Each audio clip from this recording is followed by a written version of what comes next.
Assalamualaikum warahmatullahi wabarakatuh. Waalaikumsalam. Salam sejahtera buat kita semua. Jumpa lagi kita di acara Cakap Lepas dengan tema ancaman kepunahan harimau di mata jurnalis.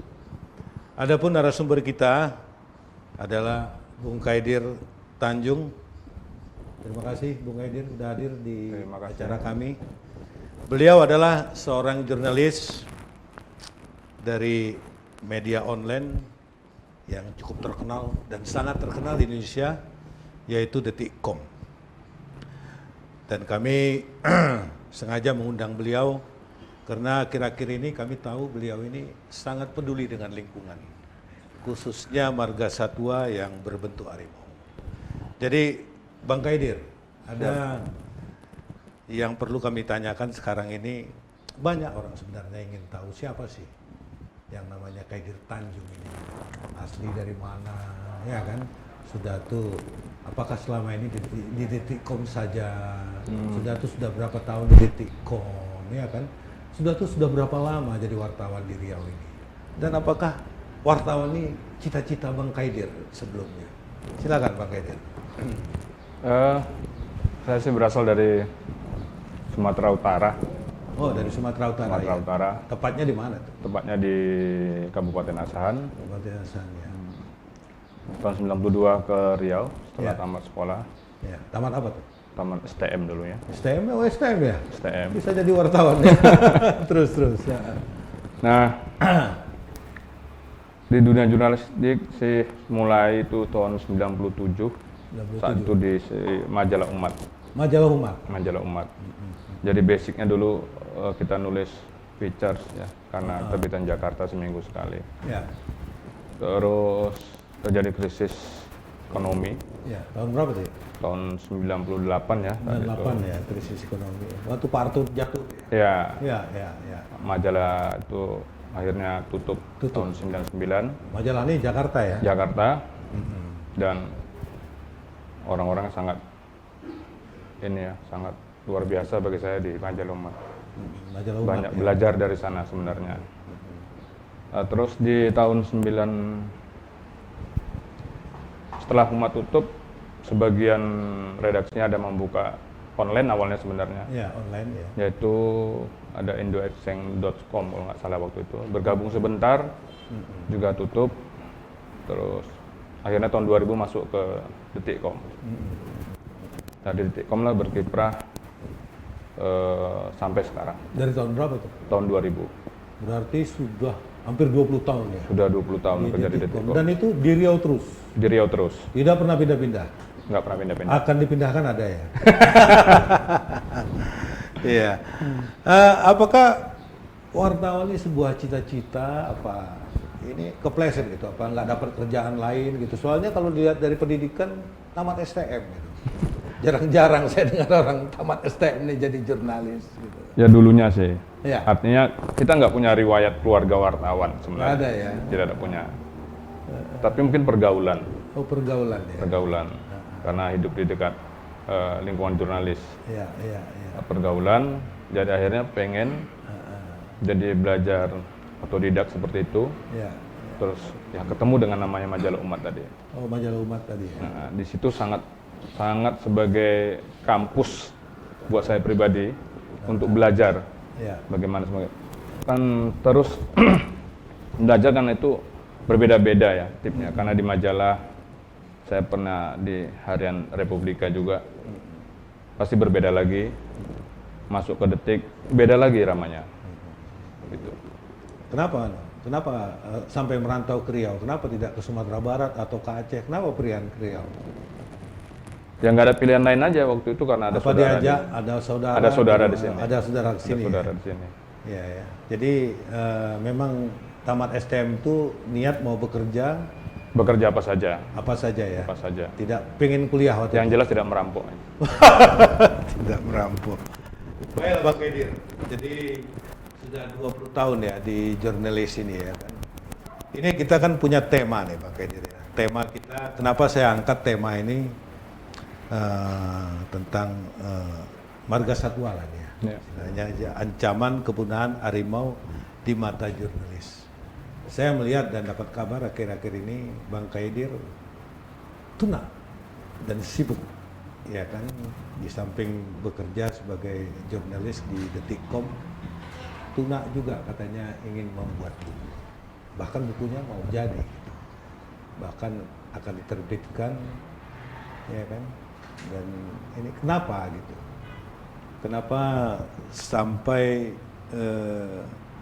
Memilih itu ya. memilih itu lingkungan khususnya marga satwa harimau gitu. Padahal semuanya ini kan momen yang Bang Kaidir bisa ciptakan ataupun bicarakan di Riau ini, ya momen apa saja ya kan selama 20 tahun di Riau, tapi Bang Kaidir mengambil spesifik ya tentang harimau ini. Kenapa? Apa di mata Bang Kaidir kenapa harimau ini apa sebenarnya? Pertama gimana? Ini satwa yang yang unik menurut saya gitu ya. Dia seolah-olah menyeramkan, buas Ya, dan sebagainya lah. ya, Tetapi di satu sisi ya. masyarakat Indonesia ini cinta pada harimau. Oh ya? Ya buktinya kita Bukan punya. takut? Tidak takut Oh sebenarnya. tidak takut ya? Tidak takut sebenarnya. Ya, ya. Buktinya kita masih kecil, kita Ya. sudah dinina-bobokkan oleh dongeng-dongeng harimau. Ya, ya, ya, ya. Apakah itu harimau dengan kancil yang tertipu dan Ya, sebagainya. Ya, ya, ya, ya. Nah, satu sisi harimau ini kan semacam unik dan nyentrik ya. Dia ada di hati masyarakat. Ini dengan adanya legenda, hampir semua provinsi mempunyai legenda Tentang harimau. tentang harimau. Yang intinya, selama menjelang saya menulis buku, Ya, ya, dan saya itu wawancara kepada masyarakat, tidak hanya masyarakat Riau, ya, ya terutama masyarakat Riau karena lokasi konflik itu ada di Riau. ya, Tapi saya juga masyarakat, misalnya masyarakat Minang, ya, saya justru wawancara dengan keturunan kerajaan Pagaruyung. Dan ibu, Apa dia katakan? Tentang dia harimau? bilang, saya sangat hormat pada harimau. Malah ada sumpah nenek moyang mereka untuk tidak saling mengganggu. Gitu. Terus saya juga wawancara dengan suku Talang Mamat. Ya, di Riau ya? Ini di Riau, Ya, ya. Indragiri Hulu. di Indragiri Hulu Ya, Talang ya, Mamat ini. Ya, Nah, mereka juga mempunyai kearifan lokal yang sama. ya, Mereka tidak mau membunuh harimau. Terus saya juga dapat bantuan teman-teman di aktivis Warsi di Jambi. ya, ya, Saya dapat nomor teleponnya suku Rimba. ya. Saya komunikasi dan ceritanya sama. Dia juga menghormatin harimau. Ini harimau Sumatera ini hanya ada di Sumatera. Hanya ada di Sumatera nih. Di Jawa tidak ada ya? Di Jawa Kalimantan tidak? Ya, ada harimau Jawa. ya, ya, eh, ya. Harimau Ada Bali. juga harimau ya di Ya. sana ya. Tetapi kan diperkirakan oleh NGO itu udah era tahun 90, katakanlah zaman kemerdekaan, Ya, diperkirakan sudah punah, diperkirakan sudah punah. perkirakan sudah punah. Ya, Nah, sementara yang punya harimau ini hanya 3 ini saja kan, Sumatera, ya. Jawa, dan Bali. Dan Bali. Kalimantan, Kalimantan tidak punya harimau, Maluku, Irian tidak punya harimau. tidak punya harimau. Tidak punya harimau ya. Nah, sekarang tersisa di Sumatera, salah satunya di Riau. Di Riau. Ya. Ya, ya, Tetapi konflik di Riau itu sangat tinggi. Ini sebenarnya ada apa di balik ini semua kan? ya, ya, Budaya kita mencintain, ya. kearifan lokal kita sangat menyayangin dia. Ya, nenek moyang kita dari Nenek dulu. moyang dulu kita yakin, nenek moyang kita ini ada ya pasti ada ketersinggungan misalnya soal harimau. Tapi di balik itu semuanya kenapa mereka itu mau menitipkan pada generasinya, jangan diganggu loh harimau ini. Ya, Dan satu lagi nih Bung Jul, ya, ada di Riau, ya, itu ada tradisi atau mitos saya tidak tahu, tetapi ini adalah fakta dari beberapa warga Riau. ya, Tidak pada lingkungan masyarakat tradisional ini, ya, justru orang-orang intelektual ya, yang menitipkan pada orang tuanya, dia bilang kalau nanti durian jatuh pada malam hari, tolong jangan diambil. Jadi itu khusus untuk harimau. Itu khusus untuk harimau, itu sebagai bentuk penghormatan kan. Ya, ya. Itu bukan di Riau saja ya, mungkin di Sumbar. Mungkin di juga Sumbar begitu. juga seperti itu. Sumatera Barat begitu. Sumatera Barat juga seperti itu. Sumatera Utara. Sumatera Utara. Aceh. Ya kan, di Jambi. Sumatera Utara harimau itu dipanggil opung. Ya, kalau di Aceh? Saya di Aceh tidak tahu, enggak. ya. Oh, Tapi kalau di Sumatera Barat inyak ya kalau nggak salah bahasanya. Inyak. Iya. Di Riau dipanggil datuk. Ya. Di Jambi itu dipanggil nenek. Ya, Padahal kan semua sebutan-sebutan ini Ya. itu kan sebenarnya sebutan untuk manusia, Ya. bukan untuk sebutan harimau. Ya. Tapi begitulah kearifan lokal kita Ya. menyayangi harimau tadi, Ya. bahwa dia buas, betul dia binatang buas, tapi kebuasan dia itu kan bukan untuk manusia sebenarnya. Kebuasan dia itu ya untuk dia sebagai predator puncak tadi kan. Nah ini kenapa saya pengen nulis, ada apa sebenarnya di balik ini? Kenapa terjadi konflik terus? Kenapa terjadi konflik? Antara harimau dengan manusia? Iya. Ya. Baiklah Bang Khadir. Jadi begini Bang Khadir, kalau dari sisi konservasi ya, lingkungan ya, yang Bang Khadir tahu berapa sih yang ditetapkan oleh pemerintah? Kawasan konservasi buat harimau, khususnya di Sumatera atau di Riau saja lah, ya kan? Kawasan hutan kita nih kalau tidak salah hampir 9 juta ya. Ya, hampir 9. Riau ya, Riau. Riau ya. Nah, kalau Bang Khadir tahu sebagai jurnalis khusus kawasan konservasi binatang-binatang ini dari 9 juta itu ada berapa persen? Saya kemarin ketika mendapatkan data-data di buku, yang saya dapatkan tuh dari 9 juta tadi seperti Bung Iya. bilang kan. Di Riau ya? Di Riau ya. Bukan Sumatera ya, di Riau Bukan, aja? di Riau saja. Ya. Itu hanya sekitar 2,7%. Berarti lebih kurang hampir Ya sekitar 230 ribuan hektar. ya. Itu untuk seluruh satwa, Ya seluruh, bukan harimau saja. bukan harimau saja, itu kan konservasi. Iya, kan? iya, Berarti ada iya. semua satwa ada di sana dan Iya, flora dan iya. faunanya ada di sana. Iya. Nah yang menjadi pertanyaan kita Bang, yang 230 ribu hektar tadi, Ya. itu kan tidak satu hamparan. Dia terpecah-pecah. Riau kan ada dua ya, daratan sama Nah, sama Riau perairan punya ya. Pesisir. dua tupoksi yang berbeda lahannya kan. Iya, Ada perbukitan, ada Iya. perairan. Mm-mm. Nah, 230 ribu hektar. Mm-mm. Yang ini kawasan konservasi ya. Ya. Kalau kita perhitungkan, Ya. jadi pertanyaan kita, ini penetapannya bukan pemerintah sekarang. Ya. Ini masa lalu. Ya. Masa lalu maksudnya tidak masa Bu Siti. Ya, ini di luar konteks dari perizinan yang dikeluarkan oleh semasa Menteri Presiden Kehutanan yang sekarang. Presiden Jokowi ya. Jokowi, ya. Yang Ini masa lalu. 230 ribu hektar ini. Ya, ini masa lalu. Ya. Pertanyaan kita, Bung, Apakah cukup? selain cukup, Ya. apakah cukup apa tidak? Ya.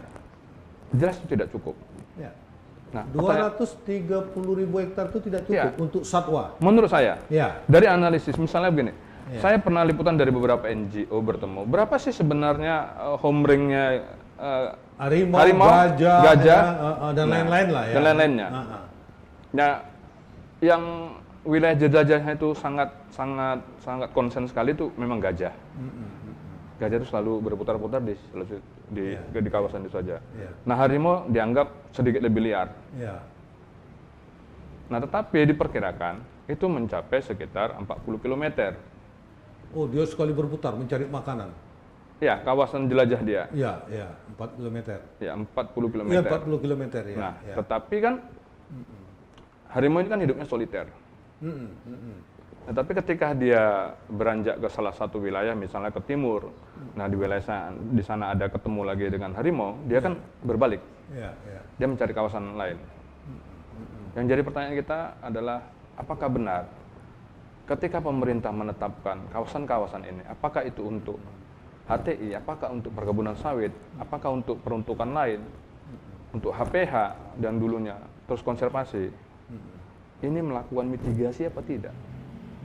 Mitigasi tentang? Ini cocok loh untuk satwa. Oh gitu, di daerah itu gitu. Iya. Heeh.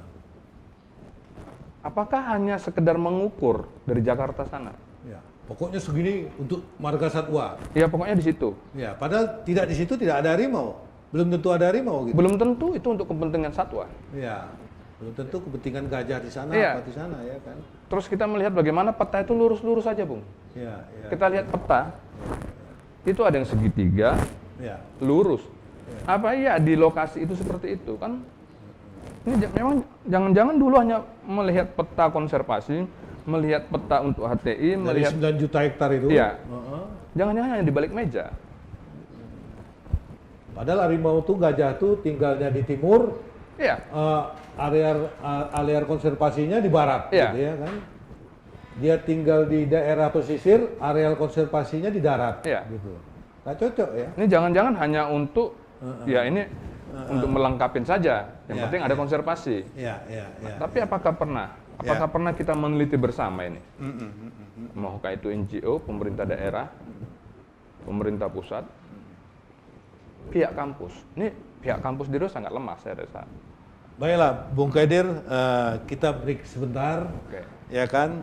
Tetap di Cakap Lepas, jangan lupa pakai masker, jaga jarak, dan cuci tangan.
Ya, kembali kita di Cakap Lepas sama Bung Kaidir Tanjung.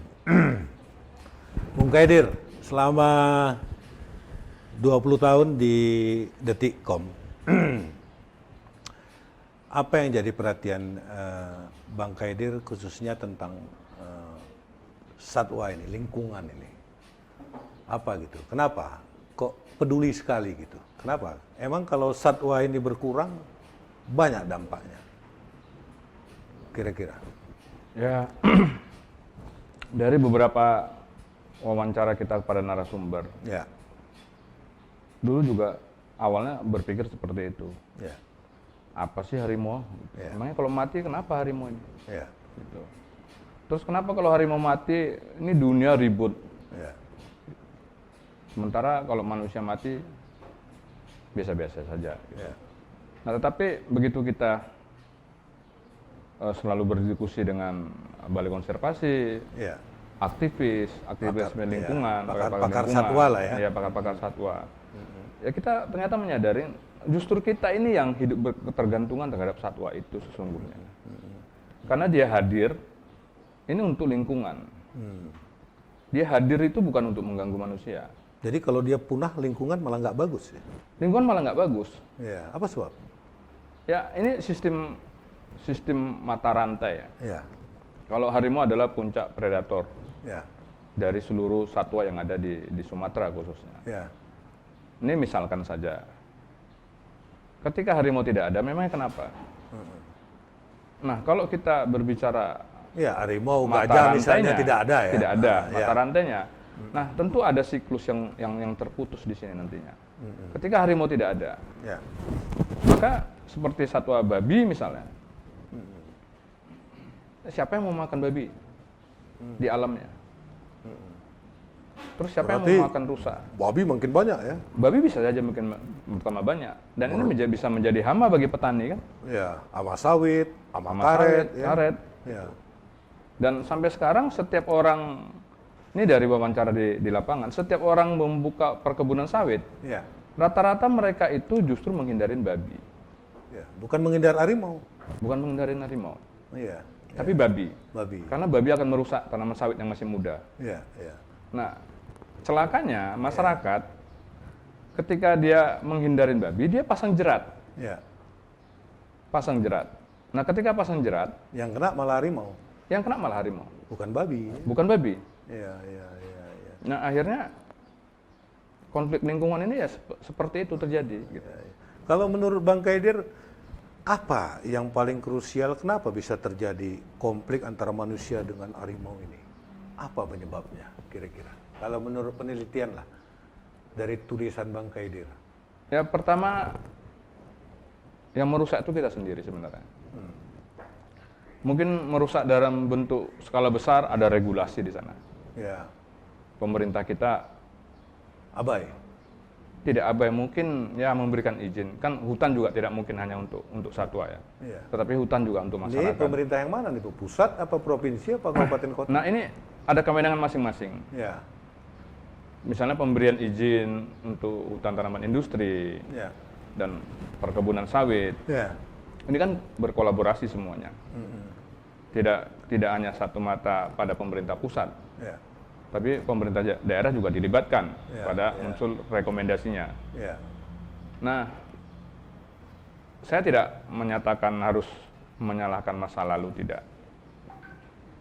Tetapi dampaknya sekarang adalah konflik antara satwa dan manusia. Masyarakat, ya, manusia. Ya, Itu terus terjadi di Riau ini. ya. Nah. Penyebabnya apa tuh kira-kira? Ya, karena memang rumah mereka dalam tanda kutip adalah hutan. Ya, kawasan mereka lah. Kawasan ya? mereka. Ya, ya. Itu sudah tidak nyaman lagi. Tidak nyaman apa diambil Sebagian sudah diambil sama masyarakat? sama masyarakat. Ya, Apakah itu dalam bentuk Kawasan? perizinan, ya, Ah. ya kita dalam bentuk yang legal, nih, Iya, yang legal saja. ya. Ada perkebunan sawit, Iya. ada HTI, Ah, ada permukiman masyarakat dan Iya. sebagainya. ya, Nah, ini belum lagi kita bicara pada sektor perkebunan sawit. ya, Kalau Bung masih ingat, DPRD Riau itu pernah mengeluarkan statement, Iya. ada sekitar 1,3 juta atau berapa, Iya. itu kebun sawit ilegal. ya, ya, betul, betul. Berarti bisa kena lahan konservasi itu ya? Nah, itu artinya kan mereka merampas hak-hak satwa di sana. Ya, Dan yang menjadi pertanyaan kita sampai saat ini adalah, mana nih progresnya pemerintah daerah untuk mengusut perusahaan-perusahaan yang mempunyai kebun sawit secara ilegal. Dan itu sudah dipaparkan oleh pemerintah daerah. Dan itu sudah dipaparkan oleh DPR. Dan secara ekonomi kita kehilangan 1, berapa triliun akibat pembabatan perambahan hutan. Dan itu kan ilegal ya. Ilegal yang pasti itu peruntukannya kan memaksa kawasan hutan yang sebenarnya tidak untuk perkebunan sawit dipaksa oleh masyarakat. bisa aja mengambil konservasi tadi ya? Iya. Kawasan harimau tadi ya, dan lain-lainnya. Ya, artinya di luar konservasi mereka ini merambah, tetapi ada kawasan lindung yang mereka rambah juga.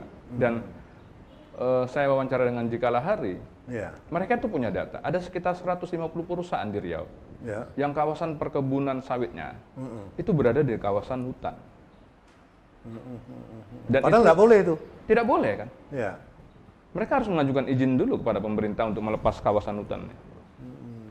Dan itu statement dari DPRD Riau, ya, periode sebelumnya, Ya, satu. yang itu sudah melaporkan. Itu bagian dari tindak pidana korupsi kan. tapi sampai sekarang? Sampai sekarang kita tidak tahu sampai di mana ini pengusutannya. Ya, ya, ya. Dan saat itu Gubernur Riau, Samsuar, dia menyatakan, Pak Samsuar apa Pak Andi Rahman waktu saat itu? Pak Samsuar, Mau- udah sudah Pak sudah Samsuar. Ya, sudah ya. sudah peralihan ya. Ya, Dan saya masih ingat statementnya, dia menyatakan ya kita akan usut pada sistem perusahaannya dulu. Ya. Gitu. Artinya bukan berarti masyarakat tidak ada yang merambah di situ, tetap ada gitu. Tetapi ada skala prioritas di perusahaan. Ya mungkin perusahaan-perusahaan skala kecil. Tapi sampai saat ini kita tidak tahu apa hasilnya dari yang hasil monitoringnya DPRD Riau sendiri. 1,3 juta hektar itu ya? Ya. Enggak, ini masalah konflik ya antara ya harimau dan lain-lain lah tadi dengan manusia ya, khususnya masyarakat ini. Apa enggak? Ini kan ada peran, ada BKSD, ada apa? Kok masih terjadi gitu, ya kan? Ya kan? Ya. Padahal ada kawasan itu dijaga. Tapi kok masih terjadi konflik antara manusia dengan satwa-satwa ini? Apa menurut Bang Kaidir apa ini kok bisa sampai begitu? Padahal BKSD ada. Ya, berarti kan BKSD itu kan BKSDA ya. BKSDA. Berarti itu kan bagian dari pelindung kan? Ya. Tugas fungsi pokoknya seperti itu. Nah, gimana menurut Bang Kaidir? Nah, tapi begini, ketika Balai Konservasi di Riau itu selalu kita anggap adalah instansi pemerintah yang khusus menangani konflik pada satwa, apakah itu harimau, gajah dan sebagainya. Oke, itu memang tupoksi mereka. Tetapi ketika ini menjadi tanggung jawab satu instansi pada ranah-ranah konflik, itu kan tidak menyelesaikan persoalan. Bahwa pemerintah daerah juga harusnya berperan. Tidak boleh berdiri sendiri BKSDA di sini dalam penanganan konflik. Konflik antara manusia dengan satwa ya. Dengan binatang tadi ya. Dengan binatang. Nah, peran sertanya pemerintah daerah itu harus ikut andil. Tidak apa? bisa. Contohnya apa? Misalnya seperti ini, Bung. Kalau harimau dipasang jerat, maka instansi pertama yang akan dihubungi masyarakat ataupun pihak kepolisian, kalau mereka tahu, maka adalah BKSDA. Oke, BKSDA akan menangani konfliknya. Mereka akan melihat ini seperti apa konfliknya. Kalau misalnya gajah atau harimau, kalau masuk kampung, nah mereka ini memang bertugas seperti itu. Mereka punya tim tuh itu. Itu BKSDA. BKSDA-nya. Nah, peran pemerintah provinsi sama kabupaten kota apa? Harapan Bang Kaidir apa? Pemerintah kabupaten kota misalnya, ini kan otonomi daerah. Mereka mempunyai hak otoritas yang sangat kuat dibanding Balai Konservasi sendiri. Balai Konservasi ini kan instansi vertikal dari pemerintah pusat. Dia hanya melindungi satwa aja ya. Kalau manusianya? Dia melindungi satwa dan manusianya. Dia tetap melindungi. Dalam setiap konflik, mereka harus berdiri tegak di dua kepentingan. Manusia sama binatang. Dan binatangnya. Harimau tadi lah misalnya. Nah, sekarang bagaimana kita bisa menghapus stigma bahwa harimau itu bukanlah hama. Nah, ini kan bukan predator. Dia bukan predator pada manusia. Dia predatornya pada satwa juga. Tetapi ada stigma kalau harimau muncul ini mengganggu. Harus dibunuh. Terus Bang Kaidir ngarepnya peran pemerintah daerah apa? Nah, pemerintah daerah sosialisasi mereka harus ikut. Maksudnya sosialisasi kepada masyarakat. Kalau sosialisasi diharapkan pada BKSDA, mereka hanya beberapa personil yang ada di Pekanbaru ini. Mereka memang tugasnya seperti itu, tapi alangkah baiknya kalau ini menjadi kolaborasi antara pemerintah pusat, pemerintah provinsi, pemerintah daerah. Nah, pemerintah daerah itu lebih lengkap. Dia sampai punya basis sampai ke desa. Ada kepala desa, ada camat. Nah, konflik-konflik satwa ini kan bukan di tengah kota, tapi ada di pedesaan. Nah, lucunya lagi, konflik terakhir itu ada yang paling banyak dalam catatan saya sebagai jurnalis di tahun 2018 ke tahun 2020. Itu dalam catatan kita ada 5-6 ekor harimau mati dalam 2 tahun. Mati dibunuh atau mati kena jerat? Ya itu prosesnya saja dijerat. Tapi itu kan ulah manusia. Apakah itu dijerat? Apakah itu diburu dengan sengaja ditembak? Ada beberapa fakta yang kita lihat. Ada warga yang memasang jerat dengan tujuan untuk babi atau rusa dan sebagainya. Tetapi yang masuk adalah harimau. Tetapi ada masyarakat yang memang sengaja memburu harimau itu. dengan kepentingan bisnis. Karena nilainya dianggap di pasar gelap dalam bentuk offset, dalam bentuk kulit, Ya. itu bisa terjual di antara 20 juta, Berapa juta? antara 20 juta sampai ke 30 juta. Murah sekali ya. Ini kan Iya. Tapi bagi masyarakat di desa besar itu ya. bagi masyarakat desa besar. Ya, ya. Dan itu mereka pada lapis bawah. Ya, ya. Dan di pelelawan dalam catatan kita adalah yang masuk ke ranah pengadilan Ya. itu ada 3 orang. Ya. Satu pemburunya Ya. yang memang dengan sengaja, Bung. Coba lihat, dia punya kebun sawit, dia tahu di perkebunan sawit dia itu ada lintasan harimau. Dia tahu. Ya, ya. Dia sengaja bawa mesin genset ke perkebunan sawit. Dia kasih aliran kawat, dia lingkarin. Dan dia pasang, hidupkan mesin, dia sengaja. Jadi intinya bahwa menjaga satwa ini tidak hanya BKSDA tadi ya. Iya, Harusnya pemerintah daerah juga ikut, harus punya ikut andil. Ya. Paling kurang memberi sosialisasi lah kepada masyarakat ya. Iya. Karena kalau kita para balai BKSDA ataupun penegakan hukumnya misalnya pihak kepolisian kan nggak bisa berdiri sendiri nih. Emang ada berapa sih harimau di Sumatera nih, apalagi di Riau nih? Bukan setahun Bung Kaidir lah menurut Kalau data Ya, yang kita dapatkan ya. dari KLHK, Ya. KLHK juga dari NGO apa gitu ya, Ya. itu hanya sekitar 500 ekor. Sumatera. Ya, Berarti ada 8 provinsi lah ya. 8 provinsi. Di luar Babel sama Kepri Ya, ya. di luar Babel sama Kepri. Hanya 500 ekor. 500 ekor. Berarti kalau kita ambil di Riau itu bisa tinggal 75 Ya, ekor lah ya. 75 ekor. Kalau sedikit sekali ya. Tapi Tinggal apa sedikit. nggak cukup tuh 230.000 itu? Oh, dia bukan untuk harimau saja ya? Dia kan Untuk semua binatang semua ya? binatang ada di sana. Iya, iya, iya. Tetapi apakah selama ini konservasi itu yang ditetapkan pemerintah itu memang suatu kebutuhan buat satwa apa tidak? Kan bisa jadi saat itu ini hanya klaim dari Jakarta saja. Petanya dikasih peta di sini gini. Nah, misalnya begini, ada kawasan konservasi di kawasan dataran rendah. Misalnya kalau di Riau ini ada Pelalawan, Siak, Iya, Indragiri Hulu, Indragiri Hilir.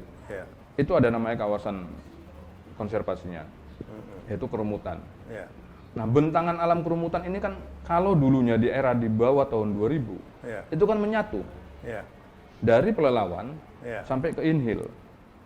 iya, iya, iya, Nah, tetapi di era di atas itu kan mulai pemerintah memberikan izin. iya, iya.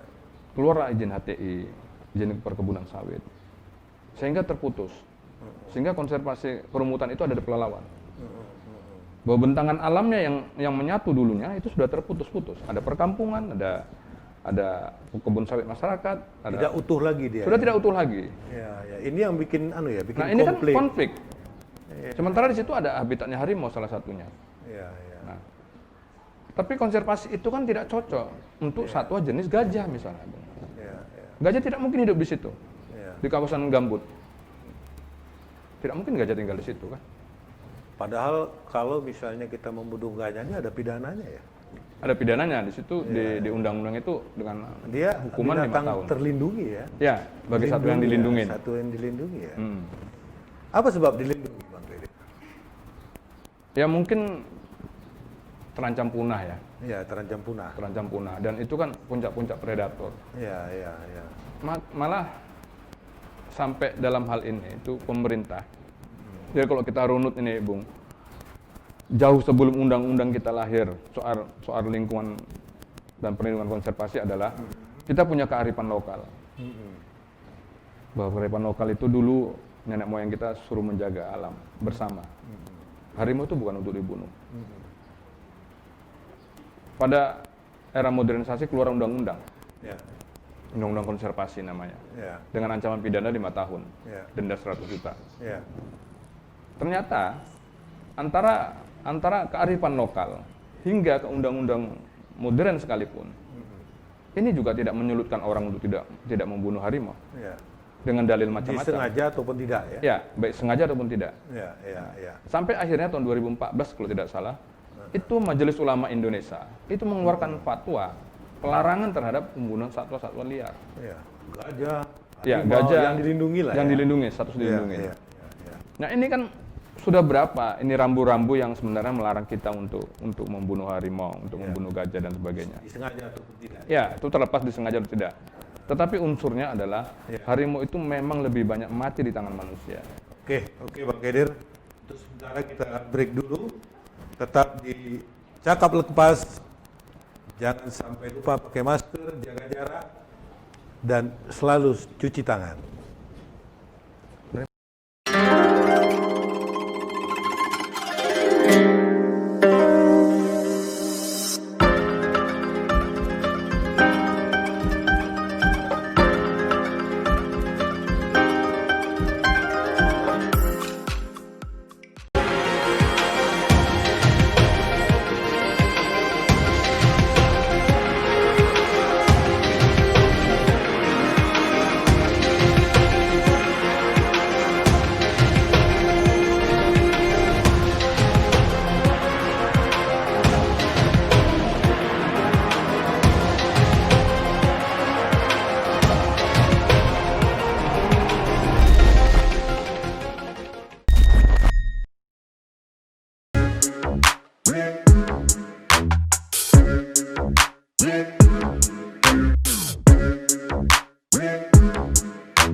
Ya, kembali kita di Cakap Lepas ya. Bung Kaidir, tadi kan Bung Kaidir bilang konflik yang selama ini terjadi antara harimau dan lain-lain ini sama manusia, khususnya harimau lah. Selama ini kalau Bang Kaidir lihat di mana tuh terjadi konflik itu? Ya kan di daerah mana aja dan penyebabnya apa? Apakah di hutan? Apakah di perkebunan, apakah di mana gitu. Sepengetahuan Bang Kaidir, khususnya di Riau ini. Ya dari liputan kita selama ini, itu kan yang paling menonjol terjadi di Kabupaten Indragiri Hilir.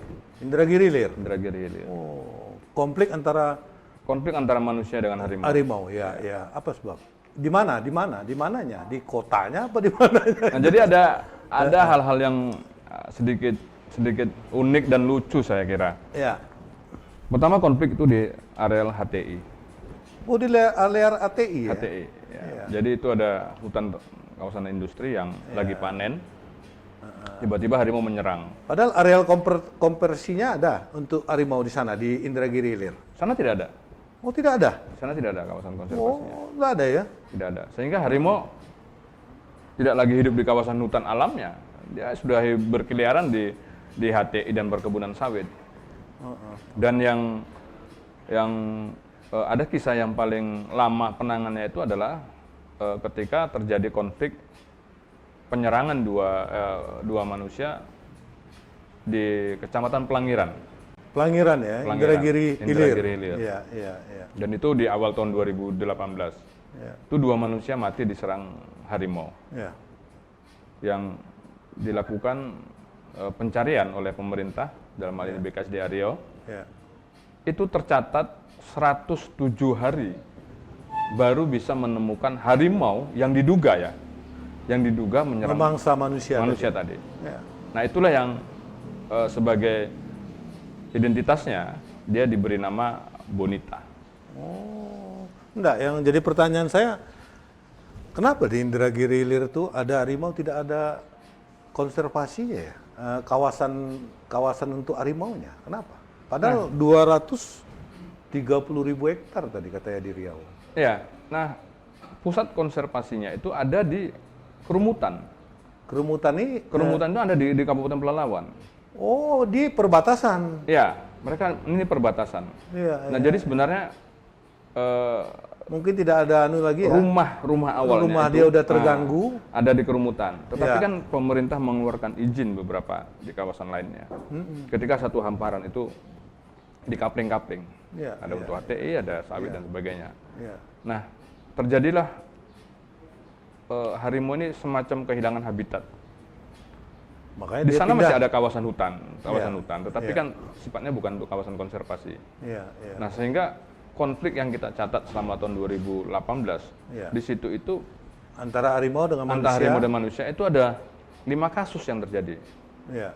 Baik itu masyarakatnya, Ya. pekerja HTI Iya.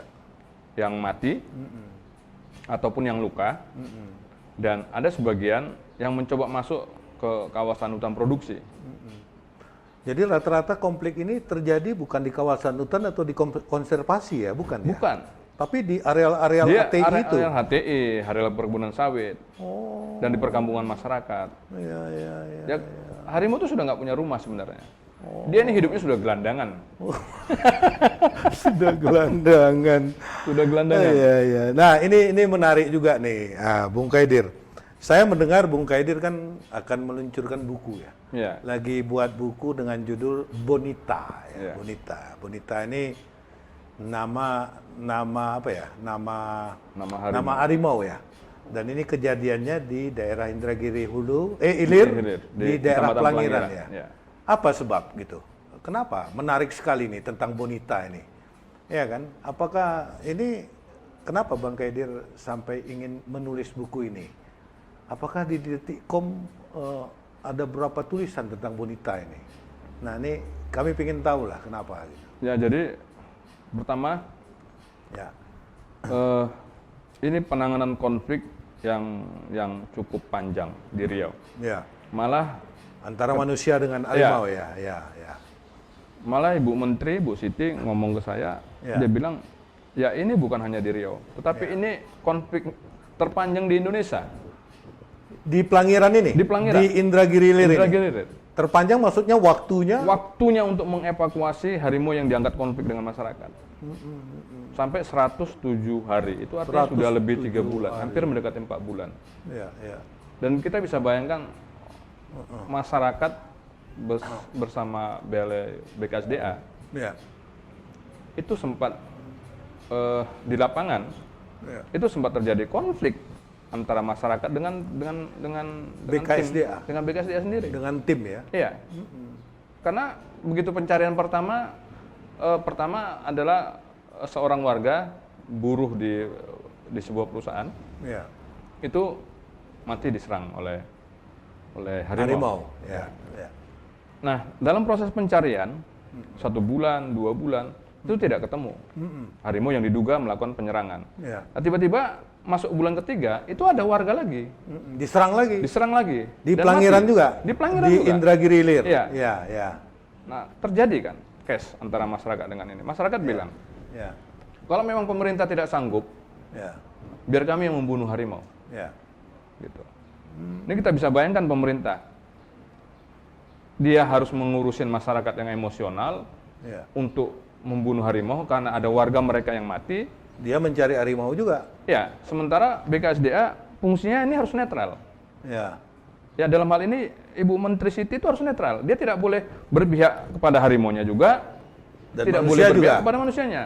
Dua-dua harus diselamatkan. Berarti sejajar manusia dengan harimau? Ya, ini demi ekosistem kan. Oh, ekosistem ya. Nah, kalau sekedar untuk membunuh harimau, kan nggak pekerjaan yang gampang kita membunuhnya kan. Bisa saja dunia internasional bisa marah. Kalau kita sedikit-sedikit penyelesaian harus harimaunya yang menjadi korban. Kenapa bukan masyarakat yang menjadi korban misalnya seperti itu? Tetapi kan pemerintah masuk dalam posisi yang harus netral. Tidak menyalahkan harimau, Ya. tapi menyelamatkan masyarakat. Gitu. Ya, ya. Tidak mesti konflik itu harus penyelesaiannya dengan cara membunuh harimaunya. Ya, ya. Apakah konflik harimau ini harimau sendiri yang menginginkan? Juga tidak. Ya, ya. Dia hanya korban. Ya. Udah tuh Bang Kedir, tadi kan Bang Kedir bilang ini konflik terpanjang di Indonesia ya. Antara harimau dengan manusia ya kan. Itu terberitakan di Detikcom itu. Iya. Kita Sampai berapa seri nih? ya bayangin aja Bung, saya tuh menulis ketika Ya. pertama korban namanya Jumiati itu di awal tanggal 3 Januari 2018. Nah, sampai ketangkap lagi itu Bonita di bulan April. Itu artinya sebagai jurnalis Ya. 3 bulan lebih. 3 bulan lebih kita memberitakan itu terus. Wih, Dan berapa? itu menjadi isu seksi bagi Detik, terutama bagi Detik. Ya. Sehingga saya itu pernah pagi-pagi habis sholat subuh itu tiba-tiba masuk WA dari redaktur. Ya. Suruh update Tentang tentang harimau Bonita. tadi, konflik Harimau tadi. tadi. Ya, ya. Karena belum ketangkap-tangkap gitu. Ya, ya. Emang banyak pembacanya? Dan di Detik itu malah masuk dalam most populer ya. Oh, termasuk ya, Ya. cerita yang populer ya. Populer Berita populer. dari Ya. padahal Detik itu bisa satu hari bisa menyajikan Ratusan berita. ratusan berita. Ya, ya. Tapi dia bisa mengalahkan berita politik, bisa mengalahkan berita kriminal, Ya, dan tentang sebagainya. konflik ini tadi. Tentang bagaimana peran LHK di sini untuk mengevakuasi harimau tadi yang dianggap adalah sudah menyerang manusia. Berapa seri itu kira-kira tuh? Selama 3 bulan tuh. Kalau Bang Kedir ingat.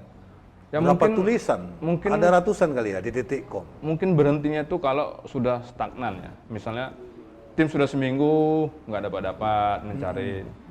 Nah itu paling kita disuruh coba tanyain dulu apa Ya. perkembangan gitu. Ya. Tetapi begitu ada tim pernah menembak Bonita dengan bius, Iya, iya. ternyata Bonitanya lari gitu Ya, ya. Dan itu ya. kan berseri. Iya, iya. Berseri. Saya malah kalau saya tanya, saya tarik berita saya di Detik, Iya. itu sampai ratusan berita Bonita itu. Ratusan berita Ratusan tentang harimau tadi. Iya, harimau Konflik Bonita. di Pelangiran Indragiri Iya. Hilir itu. Dan pembacanya banyak. pembacanya lumayan. Ya, ya. Se-Indonesia kali ya kalau Detikcom ya. Ya. Jadi Lumayan. ya, Makanya karena itu Bang Kedir berkeinginan bikin tulisan. iya karena ada penanganan konflik yang cukup panjang pertama 107 hari. Ya. Dan bagaimana sih kisah mereka Ya. mencari harimau itu? Ya. Maksudnya BKSDA. BKSDA, di situ ada polisi, di situ ada TNI, Iya. di situ ada aktivis, Ya. di situ ada masyarakat. Iya. Jadi banyak gambar-gambaran yang kita kita dapatkan misalnya. Penanganan konfliknya datang dengan mendatangkan tim penembak bius, Ya. aktivis dan Iya. sebagainya. Ya. Nah ini kan protap. Ya. Tetapi kan ada masyarakat dari segi kearifan lokal. Mereka melihat ini konflik nggak selesai-selesai. Ini harimaunya ada di mana gitu. Nah, mereka membuat semacam kenduri ya. Berdoa bersama Supaya harimau Ya. ini ketangkap. supaya harimau ini, jadi dia begini, harimau ini juga selamat.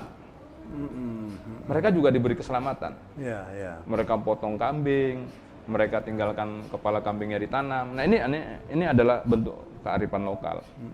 Yang artinya masyarakat menyadarin jangan sampai dalam penanganan konflik ini juga ada lagi jadi korban, apakah manusia atau harimaunya. Tetapi kan itu pendekatan yang dilakukan oleh LHK kepada masyarakat.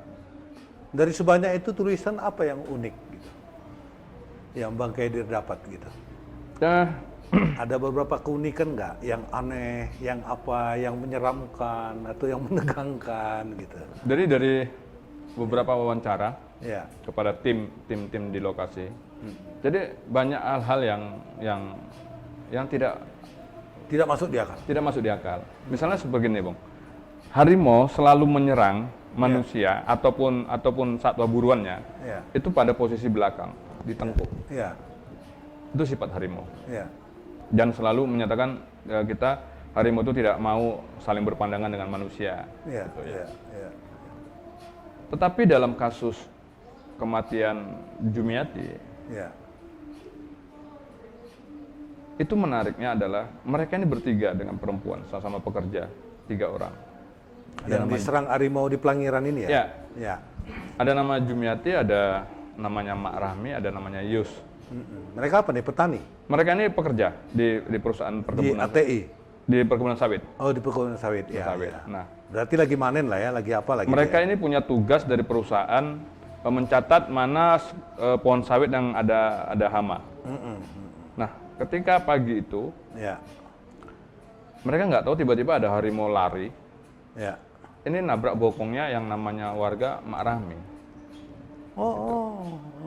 Ditabrak. Setelah nabrak, mereka kaget, harimau juga kaget. Ya. Tetapi jarak mereka itu hanya 3 meter. Ini yang cerita siapa nih? Ini yang cerita saksi hidup 2 orang, Mak Rahmi dan Yus. Karena Jumiati akhirnya Meninggal. diserang. Oh, diserang ya? Ya. Dan mereka itu duduk. Ya. Gitu. Nah, ada satu perempuan yang langsung pingsan melihat harimau itu. Ya, ya. Langsung ya. pingsan. Harimaunya hanya di situ aja gitu. Ya. Terus 2 rekannya dia bilang, Ya. sadar Yus, sadar gitu. Sadar. Ya, ya. Harimaunya di depan. Masih ada harimau di sini? Harimau di situ. Ini kan unik nih. Iya, iya. Dia biarin sampai siuman ini orang. Iya. Yang satu ini sampai siuman. Oke. Terus mereka pasrah.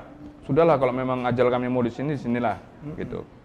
Terus harimau itu pergi sebentar, balik.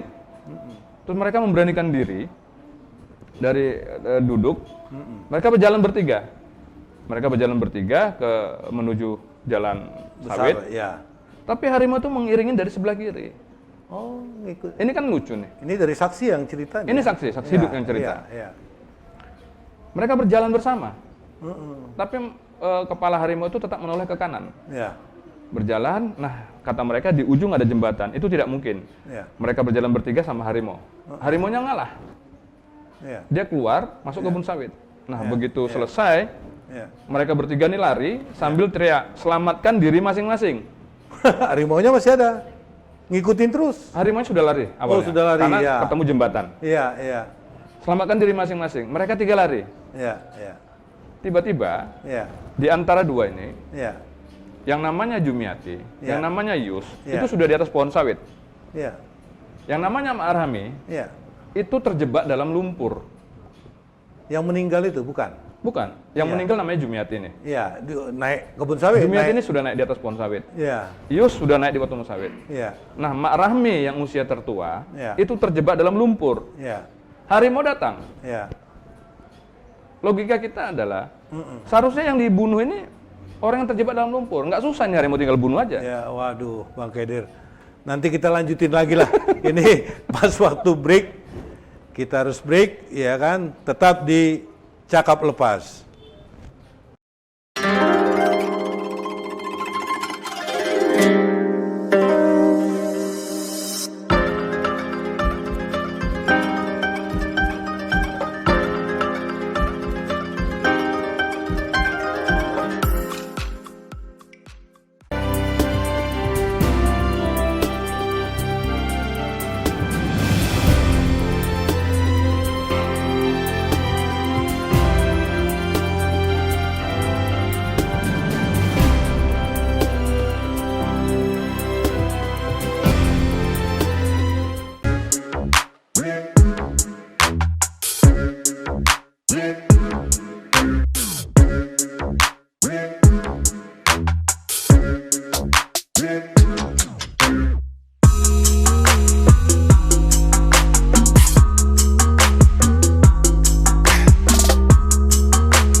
Ya, kembali lagi kita di Cakap-Cakap Lepas bersama Bung Kaidir Canjung.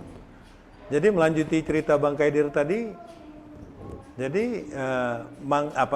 korban yang 3 orang ini manjat apa tadi? Manjat apa? Mereka manjat pohon sawit. Ya. Nah, kita tarik ke belakang yang menyebutkan kalau harimau itu menyerang pada mangsanya itu Ya. selalu Dari belakang. dari belakang dan tengkuk biasanya. Ya. Apakah itu dia menyerang rusa dan sebagainya, termasuk menyerang manusia. Nah, dalam posisi tiga pekerja tadi, 2 sudah di atas pohon sawit, Ya. 1 ada terjerembab dalam lumpur karena itu bekas galian. Tapi tunggu alat dulu, berat. tapi tadi Bung Kaidir bilang harimaunya udah nggak ada, udah lari. Kenapa orang tuh masih takut? Harimaunya kembali lagi Oh, kembali lagi ya Kembali lagi. harimaunya. Iya, iya. mengejar mereka bertiga, kembali lagi. Iya, iya. Dan ketika harimaunya kembali, Ya. 1 orang itu terjebak dalam lumpur dan dia tidak bisa bergerak. Bisa kita bayangin ini kalau itu terjadi pada diri kita, Iya, iya, iya. mau melawan harimau tidak bisa, Iya. bergerak tidak bisa, tetapi harimau tidak melakukan perlawanan, tidak melakukan penyerangan Terhadap yang dalam lumpur. terhadap yang dalam lumpur. Iya. Dan ketika diwawancarain Iya. oleh tim BKSDA, ibu itu bilang, awalnya saya sudah takut, Iya. tetapi karena sudah pasrah, kondisi pasrah itu sudah tidak punya rasa takut.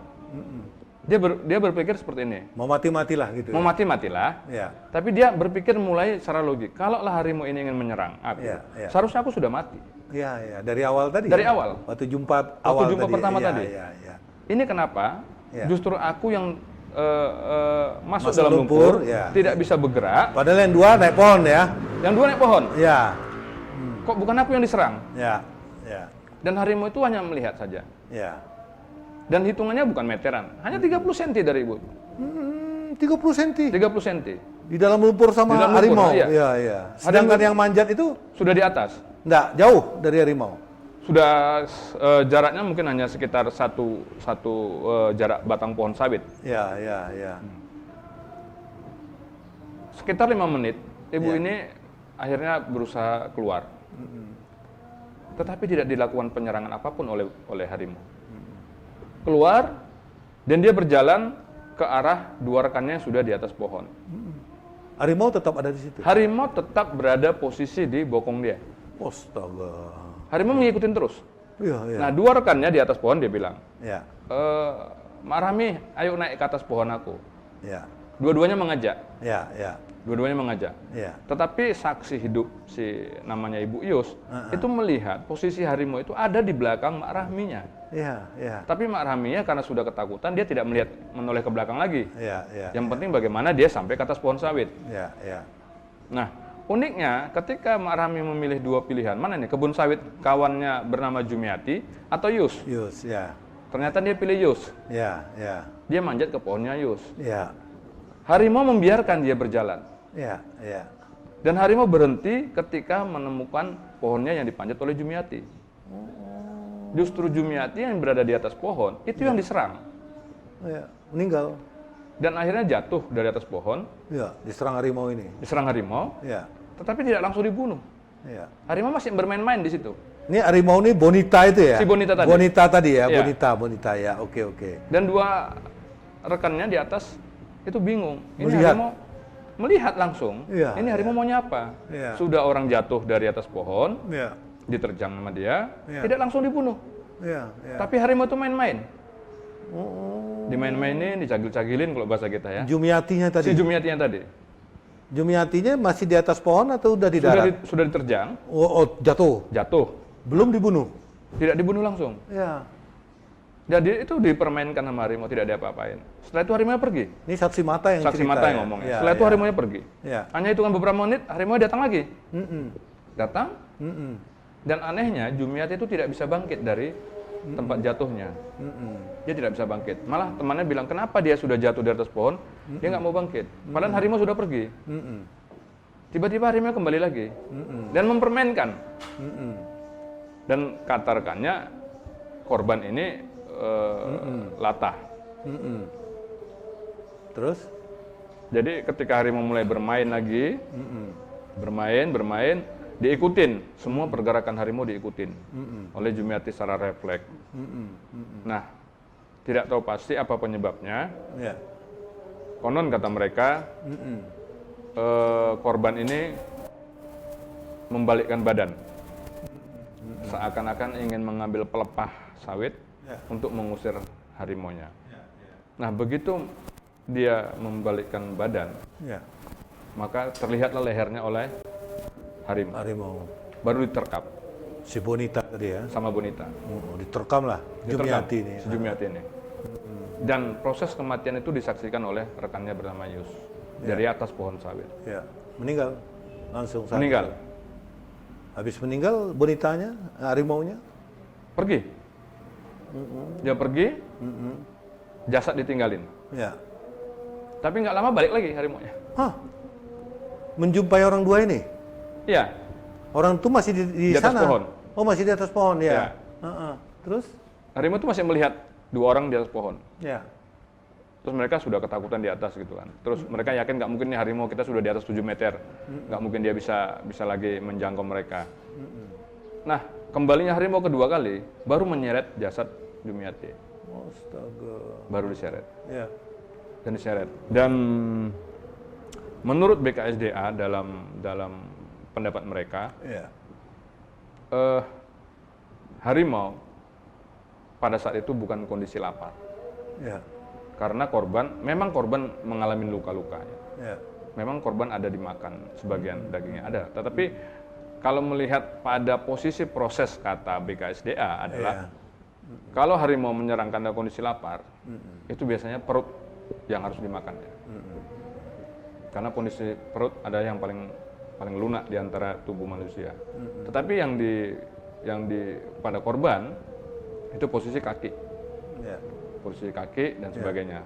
Intinya BKSDA mengklaim ini harimau tidak lapar. Ya. Loh, kenapa dia tidak lapar makan si Jumiati tadi? Nah, kalau analisanya. Nah itu tadi pertanyaannya adalah, kalau dia lapar, Ya. Tiga-tiga dimakannya. kalau dia lapar, maka posisi korban adalah yang dimakan duluan itu adalah perut. Ibu tadi. Oh, perut. Kondisi Ya, perutnya. Ya. Karena paling lunak di antara tubuh kita dia. Ya. Nah, tetapi BKSDA bilang, ya ini karena bentuk emosional saja. Tapi akhirnya, Bung Kaider, ibu yang dua itu kan dia datang lagi, Ya. Bonita ini melihat si Jumiati tadi diseretnya Sumiati itu. Ibu yang dua itu selamat ya? Akhirnya mereka selamat. Selamat ya? Selamat. Jadi waktu dia menyeret dia keluar tidak diserang lagi sama Jumiati. Tidak diserang lagi sama Bonita, harimau tadi. Harimau Yang dua lagi orang. begitu menyeret Bonita, dia menyeret Jumiati. dia sudah nggak kembali lagi. Orang ini pun pulang. Orang ini kampung lah ya. menunggu ini, Ya, menunggu ada pekerja lain yang lewat. Ya. Akhirnya pekerja datang, Ya. tolong, Ya. dicariin. Ya. Ternyata lokasi korban itu diseret sekitar 40 meter saja dari lokasi awal. Ya. Dari lokasi awal. Ya. Nah ini kan unik kalau kita mau bicara ini tadi. Uniknya di mana? Ya uniknya ternyata tidak sembarangan juga harimau. Menyatakan kalau harimau itu menyerang orang dari tengkuk, dari belakang. Buktinya yang si Mahrami tadi kenapa tidak diserang? Ya. Kenapa posisi yang lemah, posisi yang sudah tidak berdaya dalam lumpur, Tidak tidak diserang? Justru orang di atas Justru orang di diserang atas ya? yang dia serang. Ya. Apa uniknya tuh kira-kira? Ya, Kalau kita- dapat ceritanya apa uniknya? Kita tidak tahu apa yang terjadi di balik itu kan. Iya. Oke lah Bang Kaidir. Enggak, yang saya heran itu sebanyak ini harimau, anggaplah 75 harimau di Riau ini. Apa memang harimau ini punya nama? Kok sampai ada nama Bonita yang terjadi konflik di Pelangiran Indragiri Hilir yang memakan si Jumiati tadi? Kenapa kok bisa nama ini Bonita? Jadi Nah, apa sebab timbul bisa dikasih nama Bonita gitu?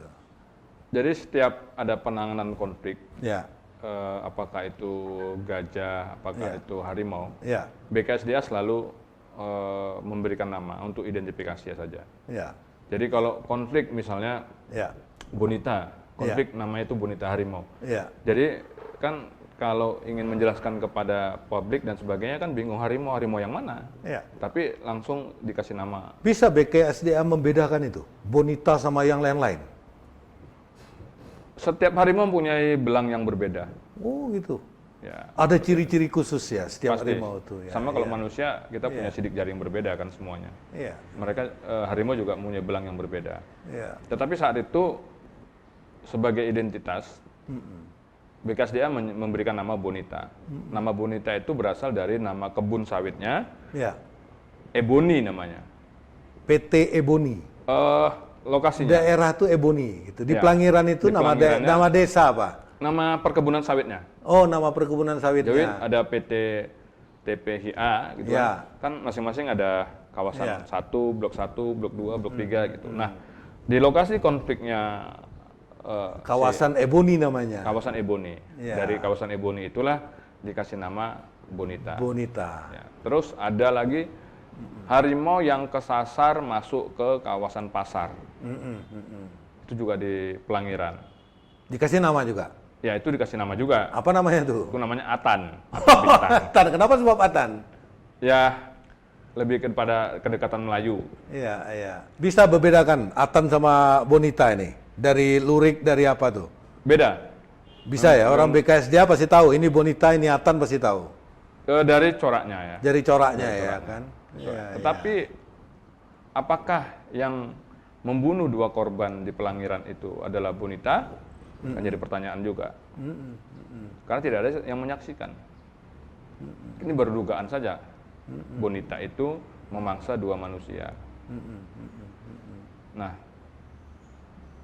korban kedua itu adalah masyarakat dari Pelelawan yang bekerja di Inhil. Di kawasan ATI juga? Ini perkampungan, Oh, di perkampungan ya, diserang ya? diserang. Ini yang serang Bonita apa Si Atan? Bonita. Oh, Bonita juga? Bonita. Justru itu berada saat membangun. Enggak, yang bilang nyerang Bonita ini siapa? Orang BKSDA atau masyarakat setempat? Dugaannya pada Bonita. Juga. Karena Bonita itu sudah dicari-cari. Ya, ya. Jadi Bonita ini sering menampakkan diri pada manusia. Jadi dia tidak risih. Ya, ya. Kalau harimau lain, Ya. ada mengidentifikasikan lagi BKSDA, itu ada namanya satu lagi harimau Boni namanya. Kenapa diberi nama Boni? Karena sama-sama muncul di kawasan yang sama. Tapi ada 2 perilaku yang berbeda antara Bonita dengan Boni. Bonita ketemu manusia itu biasa-biasa saja. Tidak takut dia? Dia tidak takut. Tapi si Boni yang dianggap ini sepupunya itu ketemu tim itu langsung lari. Lari. Akhir kisah nih, Bonita ini masih hidup apa sudah meninggal nih? Gimana? Bonita akhirnya kan Ketangkap?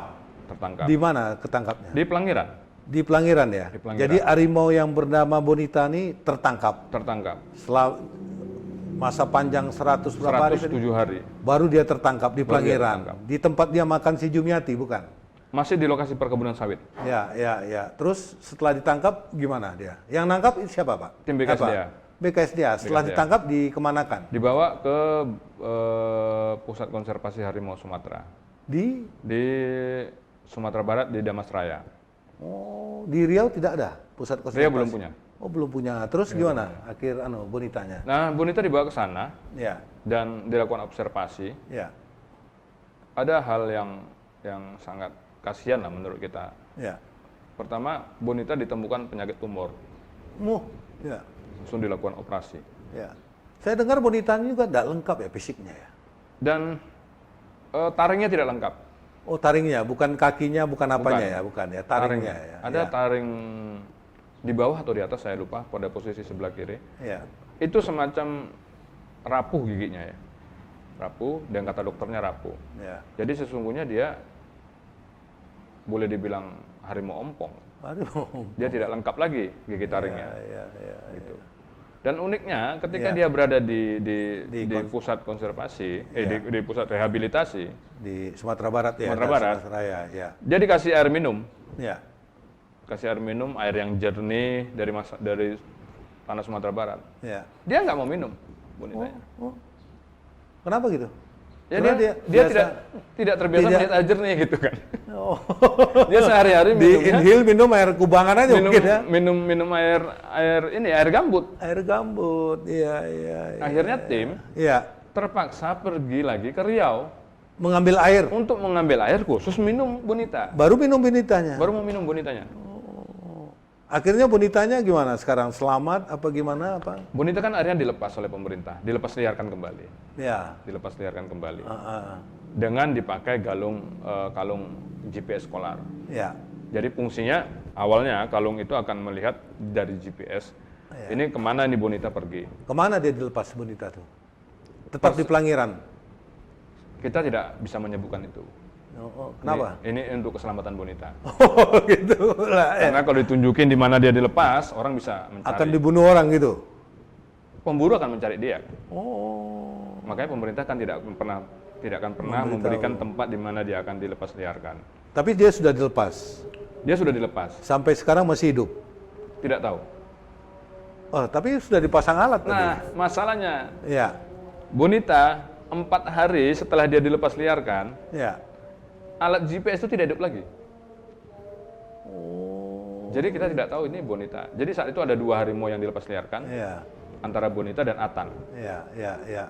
Oh, Atan ketangkap juga? Atan diambil dari bawah ruko masyarakat, rumah ruko. Oh, ruko masyarakat. Ya, dia terjebak di situ. Terjebak ya kan? Terjebak, diambil, Dibawa juga ke sana. sama-sama dibawa ke rehabilitasi. Ya. Ya. Selamat juga. Sekarang masih hidup juga Atannya. Sama-sama dilepas oleh pemerintah. Ya. Sama-sama dilepas. Ya. Kita nggak tahu pasti posisi harimau ini masih hidup apa tidak. Tapi yang tadi jelas, yang unik tadi Bang Kaidir bilang sampai sekarang kita belum tahu juga yang membunuh orang itu benar apa tidak si bonita gitu. ya, Nah, ya kenapa gitu? tidak ada saksi hidup yang Loh, melihat. Yang 2 orang yang selamat itu? Mereka tidak bisa mengidentifikasi bagaimana bentuk harimaunya kan. Ya. Loh kenapa sekarang jadi tulisan seolah-olah bonita jadi tersangka? Ya, jadi Padahal dia belum tentu dia yang membunuh. ya, jadi hanya sekedar indikator. Oh, indikator saja ya. Indikator. Kalau yang memakan bonita itu, yang memakan Jumiati itu harimaunya ini loh, gitu. Dicari dan dia berbeda sendiri dengan harimau lain. Bahwasanya di kawasan itu masih ada harimau yang lain, iya, tim langsung bisa membedakan. Tapi kalau bonita ketemu dengan manusia, dia biasa saja, Bung. Dia malah datangin ke alat berat, mendatangin orang naik mobil. Itu ada saksi tuh melihat. Dan itu sempat menyebar kan, videonya viral. Bonita mendatangi alat berat. Sudah pasti bonita tuh ya? Diduga dia. Oh, diduga juga. Ya. Karena kalau kita memastikan, saya juga tanya sama BKSDA, Ya. kenapa tidak bisa memastikan? Nah sekarang siapa saksi mata Ya. yang menyatakan 2 orang itu dia Yang bunuh. yang bunuh? Satu bonita, satu Atan. Maksudnya yang 2 korban tadi, Iya. kan tidak ada saksi mata. Ya. Ya, korban yang bonita kan cuma 1 kan? 2. Oh, 2. 2. Siapa satu lagi? Satu lagi tuh pria namanya Yusri. Oh, jadi sebelum Jumiati apa Setelah Jumiati, ada mati lagi? ada mati lagi. Di daerah Eboni juga? Di kawasan yang sama, di hamparan yang sama. Di Yang Pelangiran juga? Di Pelangiran. Hanya berbeda antara ini perkebunan sawit, ini Iya. perkebunan masyarakat. Gitu. Oh. Tetapi harimau itu sejak pagi itu sudah diikutin oleh tim. Ya. Sudah diikutin dan harimau ini mengincar pekerja burung sarang walet, bangunan burung sarang walet. Dan harimau ada di situ. Tim ada di situ. Tim ada di situ. Dan tim sudah peringatkan jangan ada yang turun, sebab harimau ada di bawah.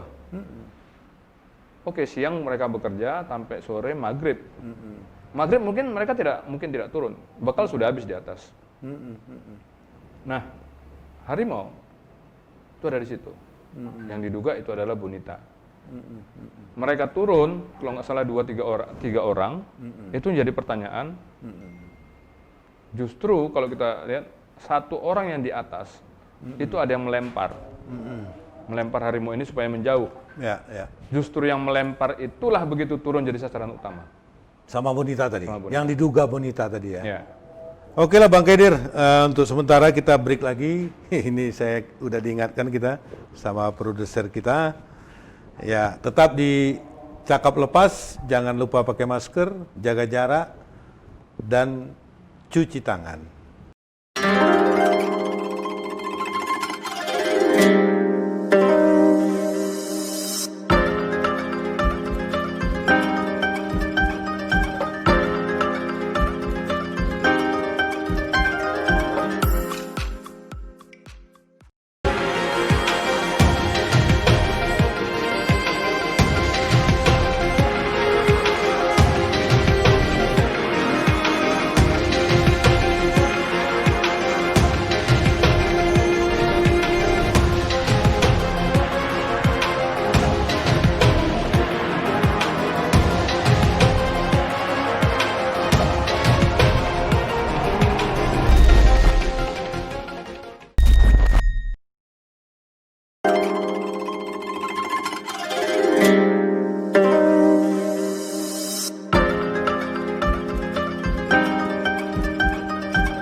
Oke, Bung Haidir, kita lanjut lagi di cakap lepas ya. Ini mungkin terakhir lah, ya kan. Dari tema kita tadi, ya kan, ancaman kepunahan harimau di mata jurnalis itu. Kira-kira apa sih kesimpulan Bang Haidir ya sebagai jurnalis, harapan Bang Haidir sebagai jurnalis terhadap terhadap harimau dan satwa-satwa ini, baik kepada pemerintah, kepada masyarakat, gitu. Kira-kira apa?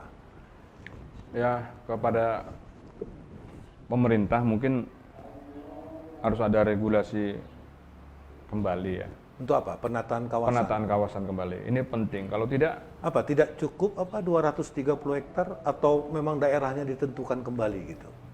paling tidak kita memberikan wilayah jelajah baru, gitu. Karena kondisinya memang kalau melihat dari peta itu ya Ya. tidak memungkinkan lagi. Karena ada kawasan-kawasan tertentu yang sebenarnya dia tidak ada di sana gitu. Tidak ada kawasan konservasi yang mungkin tidak terlalu penting buat satwa yang ada di sana. Misalnya kawasan konservasi di kawasan gambut kan tidak mungkin gajah ada di sana. Gitu. Nah ini kan perlu penataan ulang. Untuk kawasan konservasi ya, Iya. khususnya di Riau ya. Khususnya di Riau. Ya, Nah bagaimana ini Kalau luasnya sudah cukup, 200 tidak menurut saya tidak cukup. harus dibesarkan lagi. Harus dibesarkan lagi. Tapi paling tidak memberikan jalan saja pada satwa-satwa liar itu. Ya. Artinya tidak mesti lagi lah misalnya harus mengeluarkan 3 juta hektar untuk satwa, tidak seperti itu mungkin konsepnya. Ya. Ini untuk pemerintah pusat ya. Ya. Pemerintah pusat dan daerah. Karena kan pemerintah pusat itu soal kebijakan. Ya. Pemerintah daerah yang punya lahan. Ya. Nah, ini regulasi bersama ini kan tentu melibatkan semua sektor. Ya. Pemegang izin dan sebagainya. Agar bonita aman, manusia aman ya. Agar harimau aman, Ya. kita juga aman. Ya. Dia hadir di dunia ini bukan untuk konflik dengan kita. Ya. Dia justru sebagai penyeimbang alam di sini kan. Ya. Nah kalau kita tidak memberikan tempat pada dia, ya konflik akan terus berlanjut. Ya. Khusus untuk pemerintah daerah, Nah, provinsi dan Provinsi kabupaten. ya, saya pesan marilah bahwasannya konflik ini tidak semata-mata menjadi tanggung jawab pemerintah pusat dalam hal ini BKSDA. Kan masyarakatnya yang punya otonom daerah kan pemerintah daerah. Nah, bagaimana kita berkesinambungan bersama-sama untuk ikut melestarikan alam. Dan itu sudah ada dilakukan oleh sejumlah dai-dai konservasi di Riau. Dai-dai konservasi, Asli. ya. Dan itu sudah mengajak. Mereka melakukan pendekatan ke sekolah, Ya. ke tokoh masyarakat. Memang mereka menyadarin. Saat ini mungkin tidak seperti membalikkan telapak tangan. Ya. Tetapi harus ada pesan-pesan moral. Ya. Menyelamatkan harimau kan tidak hanya sekedar tidak membunuh, Ya. tetapi harus menyelamatkan lingkungannya. Kalau Tidak merusak pohon, tidak terjadi illegal logging Ya. dan sebagainya. Ya. Tidak semata-mata yang penting tidak membunuh harimau, tapi kalau rumahnya kita rusak sama saja membunuh harimau. Ya. Nah ini kan kolaborasi ini seperti ini. Oh illegal logging harus polisi yang menangani. Tidak mungkin hanya kita menyerahkan pada polisi. Tidak mungkin kita menyerahkan pada Balai KSDA. Tidak mungkin kita menyerahkan pada satu instansi. Ya. Nah ini kan harus berkolaborasi. Hutan adalah milik kita bersama. Maka kita harus bersama-sama. Untuk perusahaan-perusahaan apa saran Bang Haidir yang ada di Riau ini? Bagi perusahaan saya minta mereka kan ada kewajiban Ya. dalam hal menjaga ekosistem. Ya. Jadi dari izin HTI Ya. itu kan ada kawasan green belt. Ya.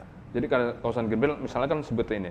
Kalau ada 100.000 hektar misal, Ya. maka ada sekitar katakanlah 0,5% atau 5% Ya. itu ada kawasan untuk penghijauan Ya. yang tidak boleh ditanami oleh HTI. Ya. Tetapi untuk penghijauan dan itu untuk konservasi sebenarnya. Ya. Nah sekarang bagaimana ini dapat benar-benar terjaga dengan baik? Karena di sana juga faktanya ada juga masyarakat yang merambah dengan dalil ini kesempatan ini di luar HTI-nya perusahaan loh, karena tidak ada tanaman akasia. Lantas ada stigma masyarakat, kalau gitu ini punya masyarakat, kalau gitu ini boleh kami tebangin. Dan ini juga konflik di dalam. Padahal pemerintah itu memberikan dari semua izin tetap ada kawasan penghijauannya yang tidak boleh di seluruhnya untuk HTI. Ada konservasinya dan sebagainya. Tetapi ada stigma masyarakat tadi. Karena ini tidak ditanamin akasia, kalau begitu ini milik masyarakat. Kita boleh ngambilin hutan dan Padahal sebagainya. ini milik perusahaan. Padahal itu milik pemerintah. Mau pemerintah. Pemerintah kan, perusahaan kan dapat izin dari pemerintah. Nah dia terus disuruh menjaga, ini ada kawasan seperti ini. Nah ini juga dilihatlah, apakah kawasan Green Belt yang sebagai bentuk kewajiban pelestarian alam di lingkungannya HTI itu, ini apakah benar-benar sudah pada posisi untuk kebutuhan satwa? Atau jangan-jangan Jadi perusahaan diharapkan melindungi juga lah ya. melindungi juga? Ini harus ada regulasi bersama. Bolehlah dilihat kembali bagaimana nih sebetulnya tatanan konservasi kita. Apakah benar-benar ini sudah untuk kebutuhan satwa atau hanya sekedar status konservasi? Tapi satwanya tidak ada di sana misalnya. Dan ini perlu urun rembuk bagi pemerintah daerah bahwa konflik harimau dengan manusia ataupun konflik satwa dengan manusia itu tidak bisa menjadi beban satu instansi.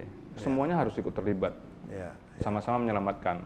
Menyelamatkan satwa bukan hanya sekedar tidak membunuh satwa, tetapi juga tidak merusak hutannya. Mungkin itu yang diharapkan kalau kita masih ingin melihat harimau. Terakhir, Bung Edir, saya lihat buku ini sudah lama, tapi sampai sekarang kok nggak dicetak-cetak, kok nggak selesai-selesai, apa kendalanya? Ya kan, padahal orang menunggu semua loh Bonita ini. Saya dengar juga Bu Menteri menunggu, Gubernur menunggu, ya kan, apa Bupati Inhil juga menunggu karena ini kejadian di daerah Indragiri Hilir kan. Apa sebabnya ini? Ada beberapa kendala.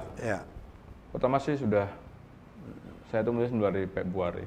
Nulisnya ya? Nulis buku ini ya? Ya, Februari. Terus saya sudah punya target selesai pada bulan, ya katakanlah bulan Juni dan sebagainya. Dan saya itu sudah berpikir, oke, selesai penulisan pada hal-hal yang penting. Bulan 3 saya akan datang ke lokasinya, konfliknya Bonita.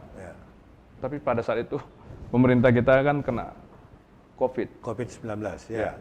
Akhirnya virus corona menyebar dan sampai sekarang terhenti penulisan. Dan saya akhirnya membatalkan ke lokasi tempat Bonita. Kenapa harus mesti ke sana memang?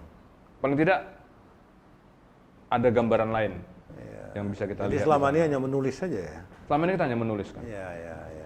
Kendala lain apa kira-kira? Kendala lain, saya harus pada hal yang sama saya harus menyelesaikan tesis. Oh, tesis S2 ya? S2. Jadi ada kendala lagi di situ. Terus kedua, beberapa masukan dari kawan-kawan, gimana sih kalau pendapat-pendapat dari secara ilmiah, mengulas Bonita, tapi dari sisi ilmiahnya bagaimana kalau harimau itu tidak ada apa risikonya kepada manusia. Akhirnya saya harus menghubungi rekan-rekan, saya harus ke WWF misalnya. Saya melakukan wawancara tertulis pada Bu Menteri, dan hebatnya Bu Menteri malah saya bilang karena beliau itu menteri, itu saya cuma bilang oke, dijawab saja dengan direkam, nanti saya akan tulis. Tapi Bu Menteri bilang udah, saya akan nulis sendiri. Terus saya wawancara dengan UNAS, Universitas Nasional. Ada saya lupa namanya Pak Dokter siapa. Kampus itu melakukan mitigasi, melakukan monitoring soal konflik harimau dengan manusia. Kampus di Riau gimana? Itu mereka melakukan di Jambi. Nah, yang kita sayangkan adalah sampai saat ini sebagai jurnalis, saya itu belum pernah diundang pihak kampus melakukan jumpa pers. Ini loh hasil mitigasi konflik lingkungan di Riau. Apa perlu? Bagaimana mungkin ini tidak perlu? Kalau kampus sebagai pusatnya ilmiah, kita punya harimau, konflik di daerah kita, tapi kita tidak pernah melakukan penelitian. Justru kampus di Jakarta itu yang melakukan penelitian di daerah-daerah. Universitas Nasional tadi ya? Iya. Dan mereka laporannya sangat bagus. Jadi mereka bisa memitigasi dari sudut pandang budaya, dari sudut pandang lingkungan, pandang pemerintah, gitu. Nah, kenapa kampus di Riau ini tidak? Saya nggak tahu juga. Ini kenapa kampus Riau tidak meminati Nanti kita imbau, ya. Terakhir ada kira-kira cukup? Mungkin itu saja bahwa Ya. saya hanya bilang harimau hadir tidak untuk memangsa manusia, Ya. tetapi dia hadir untuk keseimbangan alam. Ya. Menyayangin harimau sama dengan menyayangin alam. Ya. Ya. Mungkin itu pesan dari saya. Ya. Baik, saudara-saudara pemirsa, itulah akhir pembicaraan kami dengan tema ancaman kepunahan harimau di mata jurnalis dari Bung Kaidir. Semoga ini bisa memberi masukan kepada kita semua. Nantikan Cakap Lepas di episode berikutnya. Assalamualaikum warahmatullahi wabarakatuh. Waalaikumsalam. Mande.